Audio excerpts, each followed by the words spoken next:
Hi guys, today we'll talk about how can you change your email address on your WordPress app.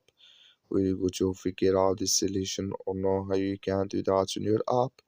So you just follow these ways, then it's going to work with you.